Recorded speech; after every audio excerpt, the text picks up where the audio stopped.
Hello दोस्तों, आप लोगों का कमेंट के अनुसार दोस्तों आज मैं आपके लिए वीडियो लेकर के आ गया हूं। दोस्तों ये है आस पब्लिकेशन का बुक जो बिहार डीएलएड एंट्रेंस एग्जाम में पूछा जाएगा। आप लोगों ने कहा था कि झा सर का बुक से करवाइए, तो चलिए मैंने आप लोगों का समस्या को देखते हुए मैंने झा सर के कुछ क्वेश्चन है बिहार डीएलएड के जो आपके एग्जाम में पूछे जाएंगे, इसलिए वीडियो को अंत तक जरूर देखिएगा। तो चलिए पहला प्रश्न आपके सामने में है, पेट में कौन सा अम्ल पाया जाता है। दोस्तों मनुष्य के पेट में कौन सा अम्ल पाया जाता है, तो HCl पाया जाता है, हाइड्रोक्लोरिक अम्ल पाया जाता है। अच्छा, ये HCl करता क्या है, जो हम लोग खाना खाते हैं तो खाना खाते समय जो बैक्टीरिया हमारे पेट के अंदर चला जाता है तो उनको मारने का काम पूछेगा कौन करता है, तो यही HCl करता है। आपको ये बात याद रखना है। तो क्वेश्चन पूछेगा कि मनुष्य के पेट में पाया जाने वाला एकमात्र अम्ल कौन सा है, तो HCl है, ऑप्शन HCl है।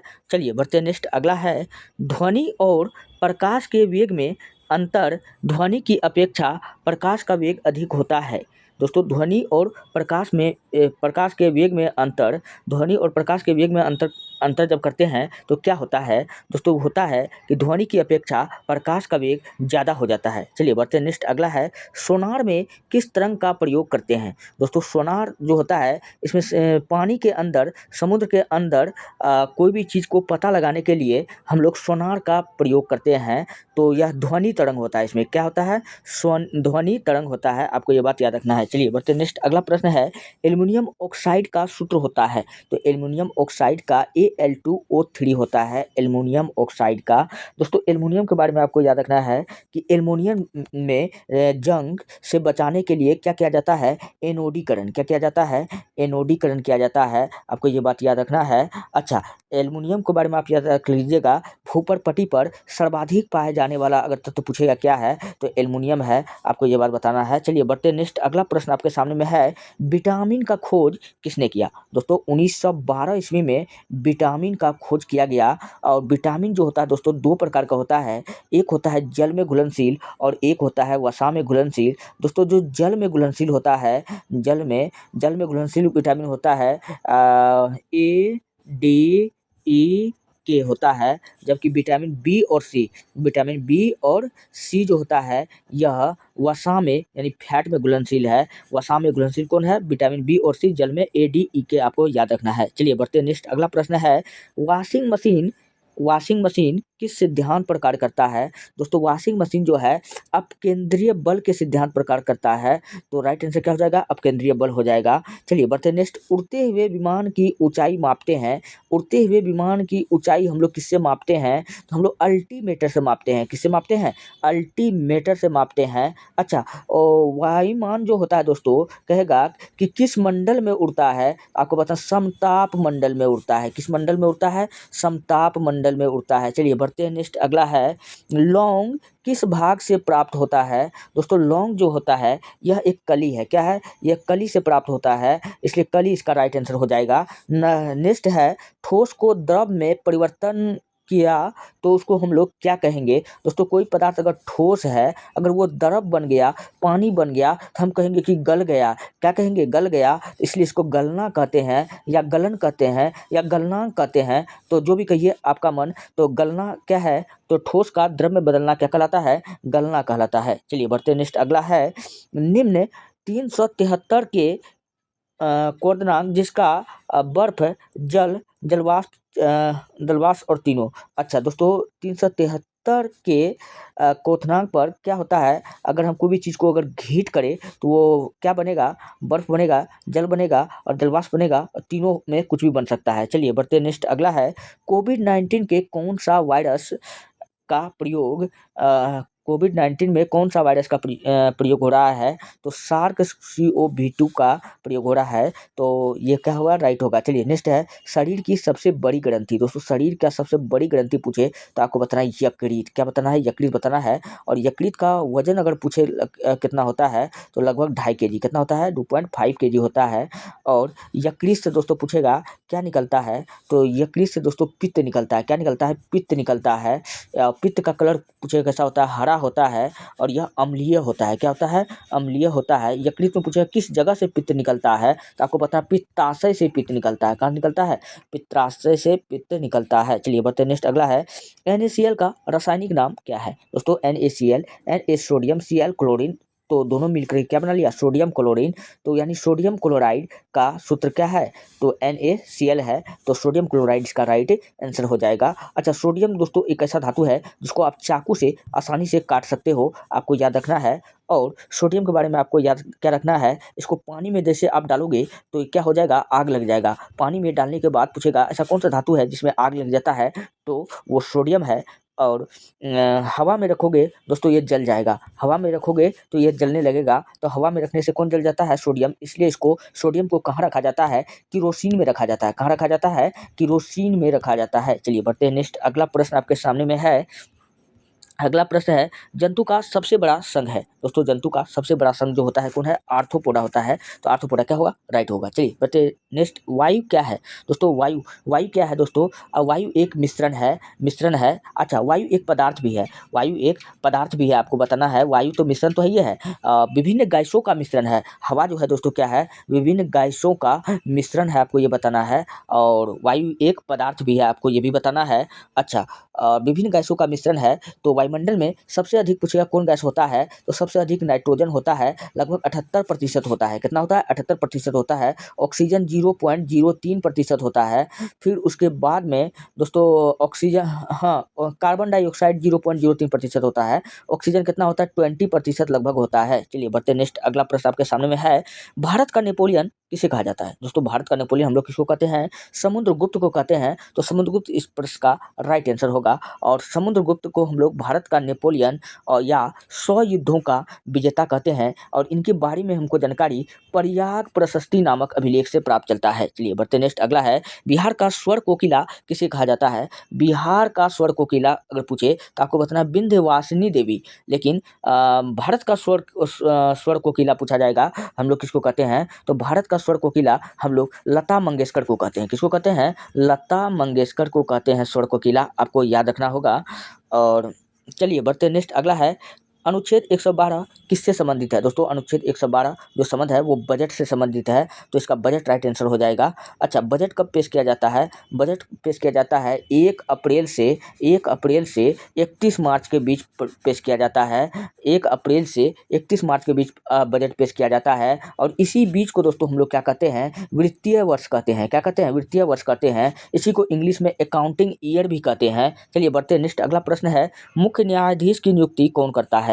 मुख्य न्यायाधीश की नियुक्ति दोस्तों कौन करता है? राष्ट्रपति करता है। राष्ट्रपति कौन करता है? राष्ट्रपति करता है। राष्ट्रपति देश का प्रथम व्यक्ति होता है।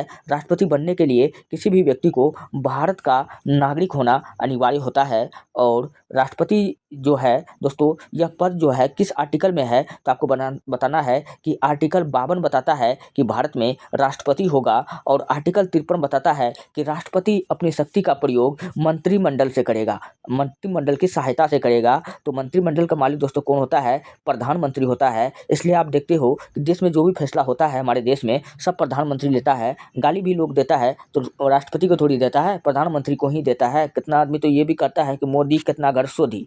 तो आप लोग तो देख ही रहे हैं। चलिए बढ़ते हैं नेक्स्ट अगला प्रश्न आपके सामने में है। अगला प्रश्न आपके सामने में है, भारत का जनसंख्या घनत्व कितना है? भारत का जनसंख्या घनत्व अगर पूछा जाए दोस्तों, भारत का जनसंख्या घनत्व कितना है? 382 व्यक्ति वर्ग किलोमीटर। कितना है? 382 व्यक्ति पर वर्ग किलोमीटर। अच्छा, वही पूछेगा कि भारत का ऐसा कौन सा राज्य है जिसका सबसे अधिक जनसंख्या घनत्व है? तो जनसंख्या घनत्व दोस्तों क्या होता है? प्रति 1 किलोमीटर में जितना लोग बसता है, जितना लोग रहता है, उसी को हम लोग जनसंख्या घनत्व कहते हैं। और 1 किलोमीटर में जितना भी लोग बसता है उसको जनसंख्या घनत्व कहते हैं। तो सबसे अधिक जो है भारत का ऐसा कौन सा राज्य है जिसका जनसंख्या घनत्व सबसे अधिक है? तो आपको बताना बिहार है। जनसंख्या में दोस्तों झंडा गाड़ लिए है बिहार। और क्या हो जाएगा? बिहार हो जाएगा। बिहार में पूछेगा जनसंख्या घनत्व कितना है, तो 1102 व्यक्ति पर किलोमीटर है। यानी कि 1 किलोमीटर में 1102 व्यक्ति कहाँ रहता है? बिहार में रहता है। तो ऑप्शन क्या हो जाएगा? 1102 व्यक्ति हो जाएगा। अच्छा, और मैं आपको एक जानकारी की बात बता दूं दोस्तों, अरुणाचल प्रदेश का जनसंख्या घनत्व सबसे कम है। तो प्रति वर्ग किलोमीटर में 17 व्यक्ति रहता है। कितना रहता है? 17 व्यक्ति। कभी जाइएगा तो रात में डर लगेगा। आदमी है 1 किलोमीटर में, हम लोग यहाँ 1100 आदमी रहते हैं, यहाँ 17 व्यक्ति रहता है। चलिए बढ़ते हैं नेक्स्ट। अगला प्रश्न आपके सामने में है, भारत में कॉफ़ी का उत्पादन सबसे ज़्यादा होता है। दोस्तों भारत में कॉफ़ी का उत्पादन सबसे ज़्यादा कहाँ होता है? तो वो होता है कर्नाटक में। कहाँ होता है? कर्नाटक में होता है। दोस्तों कॉफ़ी के बारे में मैं अगर बताऊँ दोस्तों, कॉफ़ी में पूछेगा क्या पाया जाता है, तो कॉफ़ी में कैफ़ीन पाया जाता है। क्या पाया जाता है? कैफ़ीन नामक अम्ल पाया जाता है। अच्छा, कॉफ़ी के बारे में और याद रख लीजिएगा। तो कॉफ़ी दोस्तों कितना प्रकार का होता है? तो ये भारत में 3 प्रकार का कॉफ़ी पाया जाता है। एक को कहते हैं लिबेरिका, एक को क्या कहते हैं? लिबेरिका, एक को कहते हैं रोबस्टा, रोबस्टा रोबस्टा एक को कहते हैं अरेबिका। क्या कहते हैं? Arabica, liberica, robusta. आपको इसे याद रखना है कि 3 प्रकार जो है दोस्तों, ये कॉफ़ी का प्रकार है। आपका एग्जाम में पूछा गया है अरेबिका, लिबेरिका, रोबस्टा। जब भी पूछ लीजिए क्या है तो आपको बताना है यह कॉफ़ी का प्रकार है। चलिए बढ़ते हैं नेक्स्ट। अगला प्रश्न आपके सामने में है, समवर्ती सूची का उदाहरण है। दोस्तों समवर्ती सूची ऐसा सूची होता है, दरअसल सूची का बाद जो है हमारी भारतीय संविधान का सूची 7 में 7 में जो है सूची के बारे में बताया गया है। सूची 3 प्रकार का होता है, केंद्रीय सूची, राजकीय सूची और समवर्ती सूची। केंद्र सूची पर जो होता है कानून केंद्र सरकार बनाता है, राजकीय सूची पर राज्य सरकार बनाता है, और ऐसा भी जिसमें केंद्र और राज्य दोनों मिलकर बनाए उसको समवर्ती सूची कहते हैं। तो समवर्ती सूची में क्या हो जाएगा? तो समवर्ती सूची में शिक्षा हो गया, बड़ा मामला हो जाएगा, वन हो जाएगा, ट्रेड हो जाएगा, यूनियन हो जाएगा, विवाह हो जाएगा। तो 3 तलाक का मामला कौन लाया था? प्रधानमंत्री ने लाया था। तो शिक्षा पर भी कोई होगा। तो शिक्षा जो था पहले दोस्तों समवर्ती सूची का विषय नहीं था, पहले राज्य का विषय था, लेकिन अब इसको समवर्ती सूची में डाल दिया गया है। आपको याद रखना है। चलिए बढ़ते नेक्स्ट। अगला है, चीन में गणतंत्र की स्थापना किसने किया था? तो चीन में गणतंत्र की स्थापना माओ त्से तुंग ने किया था। 1 अक्टूबर 1949 को किया था चीन में गणतंत्र का स्थापना। गणतंत्र का दोस्तों ये भी पूछा गया है, गणतंत्र का अर्थ क्या होता है? जहाँ का पद वंशानुगत न हो, जहाँ का पद क्या होगा? वंशानुगत हो। चलिए बढ़ते नेक्स्ट। अगला है, फ्रांस की क्रांति कब हुआ था? दोस्तों फ्रांस की क्रांति पूछ रहा है कि कब हुआ था? तो फ्रांस की क्रांति 14 जुलाई 1789 को हुआ था। और फ्रांस की क्रांति का अगर पूछेगा कि फ्रांस का क्रांति का नारा क्या था, तो स्वतंत्रता,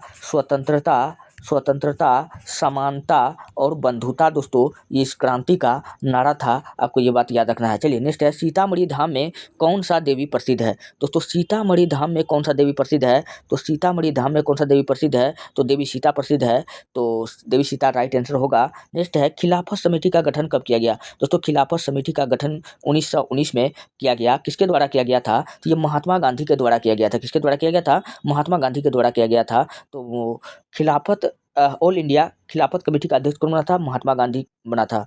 चलिए, और खिलाफत आंदोलन के समय पूछेगा कि भारत में इसका कौन नेता था? तो अली मुस्लियार। क्या बताना है? अली मुस्लियार बताना है। और सबसे ताकतवर नेता पूछेगा खिलाफत आंदोलन का कौन था विश्व में, तो आपको क्या बताना है? मुस्तफा कमाल पाशा। क्या बताना है? मुस्तफा कमाल पाशा बताना है। चलिए फिर अगला प्रश्न है कि टिहरी बांध किस नदी पर है? दोस्तों टिहरी बांध जो है वह भागीरथी नदी पर है। किस नदी पर है? भागीरथी नदी पर है। क्वेश्चन पूछेगा कहाँ पर है? तो यह मध्य प्रदेश में है। कहाँ है? टिहरी बांध मध्य प्रदेश में है। आपको ये बात याद रखना है। सॉरी दोस्तों उत्तराखंड में है। कहाँ है? उत्तराखंड में है। आपको ये बात याद रखना है। चलिए बढ़ते नेक्स्ट। अगला प्रश्न है, लोथल कहाँ स्थित है? दोस्तों लोथल जो है गुजरात में स्थित है। कहाँ स्थित है? गुजरात में स्थित है। और लोथल से ही दोस्तों क्या हुआ था? सर्वप्रथम हमको चावल का कण प्राप्त हुआ था। सिंधु घाटी सभ्यता में लोथल से हमको क्या प्राप्त हुआ था? चावल का कण प्राप्त हुआ था। आपको ये बात याद रखना है। और लोथल पूछेगा किस नदी के किनारे बसा हुआ था? तो दोस्तों यह जो था भोगवा नदी के किनारे बसा हुआ था। किस नदी के किनारे? भोगवा नदी के किनारे बसा हुआ था। नेक्स्ट अगला प्रश्न आपके सामने में है, चंद्रमा पर जीवन किसकी अनुपस्थिति के कारण नहीं है? तो चंद्रमा पर दोस्तों, क्योंकि चंद्रमा पर क्या है? जल और वायु नहीं है, जिसके कारण क्या है? वहाँ पर जीवन नहीं है। तो क्या हो जाएगा? जल और वायु के कारण ही इसका राइट आंसर हो जाएगा। नेक्स्ट है, शेरशाह सूरी का मकबरा कहाँ है? दोस्तों शेरशाह सूरी जिसको हम लोग फरीद खां के नाम से जानते हैं। किस नाम से जानते हैं? फरीद खां। इन्होंने हजरत ए आला की उपाधि को धारण किया था और भूमि मापने के लिए गज ए सिकंदरी पैमाना का स्थापना किया था। तो इसी शेरशाह सूरी का जो मकबरा कहाँ है भैया? बिहार के सासाराम में है। आपको ये बात याद रखना है। चलिए बढ़ते नेक्स्ट। अगला है, प्रधानमंत्री ग्राम स्वरोजगार की शुरुआत कब हुआ था? तो ये 2000 ईस्वी में हुआ था, तो 1999 से 2000। नेक्स्ट है, सोम प्रकाश समाचार पत्र के संपादक थे। तो दोस्तों सोम प्रकाश समाचार पत्र का जो संपादक था कौन था? द्वारकानाथ विद्याभूषण था। तो इसका राइट आंसर क्या हो जाएगा? द्वारकानाथ विद्याभूषण हो जाएगा। अच्छा, सोम प्रकाश जो समाचार था दोस्तों, वर्नाकुलर प्रेस एक्ट के तहत इस अखबार को बैन कर दिया गया था। आपको ये बात याद रखना है। चलिए नेक्स्ट है, मन्नार की खाड़ी किस तट पर स्थित है? दोस्तों मन्नार की खाड़ी भारत को श्रीलंका से अलग करती है। मन्नार की खाड़ी भारत को अलग किससे कर देती है? श्रीलंका से अलग करती है। दरअसल भारत को श्रीलंका से अलग मन्नार की खाड़ी नहीं करती है, पंबन का चैनल भी करता है। कौन करता है? पंबन का चैनल भी करता है। तो ये कहाँ है? तो दोस्तों कोरोमंडल तट पर स्थित है। मन्नार की खाड़ी कहाँ स्थित है? कोरोमंडल तट पर स्थित है। चलिए बढ़ते हैं, नेक्स्ट अगला प्रश्न है, तटीय मैदान और उत्तर भारत के मैदान में कौन सी मिट्टी मिलती है? दोस्तों तटीय मैदान और उत्तर भारत के मैदान में जलोढ़ मिट्टी मिलती है। कौन सी मिट्टी मिलती है? जलोढ़ मिट्टी। और जलोढ़ मिट्टी को दोस्तों आप लोग कमेंट में छाप दीजिए। क्वेश्चन पूछा है जलोढ़ मिट्टी को बिहार में हम लोग किस नाम से जानते हैं? तो जलोढ़ मिट्टी को बिहार में हम लोग दियारा के नाम से जानते हैं। किस नाम से जानते हैं? दियारा के नाम से जानते हैं। आपको ये बात याद रखना है।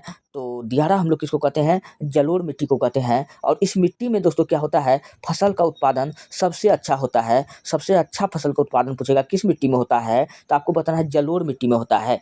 चलिए बढ़ते हैं, नेक्स्ट अगला प्रश्न आपके सामने में है, रामसर साइट में बिहार में सबसे पहले किस स्थान को शामिल किया गया था? तो रामसर साइट में दोस्तों कांवर झील जो 2020 में शामिल किया गया था। और ये कांवर झील कहाँ है? तो बेगूसराय में है। कहाँ है? बेगूसराय में है। आपको ये बात याद रखना है। और कांवर झील सॉरी दोस्तों देख लीजिएगा बांका में है कि बेगूसराय में है, आप लोग देख लीजिएगा। तो कांवर झील के बारे में आपको ये बात याद रखना है। चलिए बढ़ते हैं, नेक्स्ट अगला है, 2021 में बिहार में किसे पद्मश्री दिया गया था? तो किसको दिया गया था? तो ये दुलारी देवी को दिया गया था। किसको दिया गया था? दुलारी देवी, रामचंद्र मांझी और दिलीप सिंह को दिया गया था। सबका नाम आपको याद रखना है। चलिए बढ़ते हैं, नेक्स्ट अगला है, बिहार का लिंगानुपात किस जिला में सबसे अधिक है? लिंगानुपात मतलब होता है स्त्री और पुरुषों की संख्या किस जिला में सबसे अधिक है? तो आपको बताना गोपालगंज। क्या बताना है? गोपालगंज। चलिए बढ़ते हैं, नेक्स्ट अगला प्रश्न है, राष्ट्रपति या राज्यपाल अपने कार्यपालिका कार्य के लिए न्यायालय के प्रति जिम्मेदार नहीं होता, यह अनुच्छेद के किस में निहित है? तो अनुच्छेद 361 में निहित है। अनुच्छेद 361 में निहित है दोस्तों। जबकि अनुच्छेद 61 राष्ट्रपति पर महाभियोग की बात करता है। महाभियोग पूछेगा कि किस पर लगाया जाता है? तो राष्ट्रपति पर लगाया जाता है। जब राष्ट्रपति कोई गलती करता है तो उसको पद से हटाने के लिए हम लोग महाभियोग का प्रयोग करते हैं। ये हमारा कहाँ लिखा हुआ है? ये हमारा भारतीय संविधान के आर्टिकल 61 में लिखा हुआ है, अनुच्छेद 61 में लिखा हुआ है। चलिए बढ़ते हैं, नेक्स्ट अगला प्रश्न आपके सामने में है, सुमन योजना किससे संबंधित है? दोस्तों सुमन योजना किससे संबंधित है? तो यह सुरक्षित मातृत्व आश्वासन योजना से संबंधित है। तो इसका राइट क्या हो जाएगा? सुरक्षित मातृत्व आश्वासन योजना से संबंधित कौन योजना है? सुमन योजना है। चलिए नेक्स्ट है, गंगा नदी कहाँ पर मैदानी भाग में मिल जाता है? तो गंगा नदी मैदानी भाग में जहाँ पर मिलता है उस जगह कौन है? हरिद्वार है। कौन है? हरिद्वार है। तो आपको हरिद्वार आंसर याद रखना होगा। और गंगा नदी दोस्तों इसके बारे में याद रखना है कि गंगा के पानी में कीड़ा क्यों नहीं लगता है? क्योंकि गंगा के पानी में T2 या T4 नाम का बैक्टीरियोफेज होता है जो कीड़ा लगने नहीं देता है। इसी कारण गंगा के जल को आप सालों भर रख सकते हैं, पानी खराब नहीं होता है। चलिए बढ़ते हैं, नेक्स्ट अगला है, जयप्रकाश नारायण द्वारा सोशलिस्ट पार्टी की स्थापना कब किया गया था? तो जयप्रकाश नारायण द्वारा सोशलिस्ट पार्टी का स्थापना 17 मई 1934 को किया गया था। जयप्रकाश नारायण को लोक नायक कहा जाता है। और जयप्रकाश नारायण की किताब का नाम क्या था? सत्यार्थ प्रकाश। और जयप्रकाश नारायण दोस्तों 1974 में छात्र आंदोलन में शामिल था। आपको ये बात याद रखना है। चलिए बढ़ते, नेक्स्ट अगला है, राजा अशोक द्वारा धर्म के प्रचार के लिए कौन सी नीति अपनाई गई? अहिंसा, असहिष्णुता, सामाजिक दायित्व का उपदेश देना चाहता था। तो ये प्रश्न आपको बताना है। तो इन्होंने राजा अशोक जो था जब वो बौद्ध धर्म जो अपनाया तो इन्होंने अपने आप को कहा कि आज के बाद मैं अहिंसा नहीं करूँगा, अहिंसा का पालन करूँगा, मतलब हिंसा नहीं करूँगा, सहिष्णुता मतलब प्रेम दिखाऊँगा तथा सामाजिक दायित्व का उपदेश देना चाहता था। और उसके बाद में इसका हृदय क्या हो गया था? परिवर्तन हो गया था। कलिंग का युद्ध कब हुआ था? 261 बीसी में हुआ था। कब हुआ था? 261 बीसी में। इसका गद्दी पर बैठने के 8 वर्ष बाद ही कलिंग का युद्ध लड़ा था। और कलिंग के युद्ध के बाद इसका क्या हो गया था? हृदय परिवर्तन हो गया था। चलिए नेक्स्ट है, प्रधानमंत्री के द्वारा नियुक्ति किसके द्वारा की जाती है? प्रधानमंत्री के द्वारा नियुक्ति किसके द्वारा की जाती है? तो प्रधानमंत्री के द्वारा नियुक्ति दोस्तों राष्ट्रपति की जाती है। तो राष्ट्रपति क्या हो जाएगा? राइट आंसर हो जाएगा। चलिए बढ़ते नेक्स्ट, अगला है, राष्ट्रपति की सुरक्षा में से कौन सा अनुच्छेद संबंधित है? तो राष्ट्रपति की सुरक्षा से अनुच्छेद 352 संबंधित है। तो अनुच्छेद 352 हो जाएगा, बिल्कुल राइट हो जाएगा।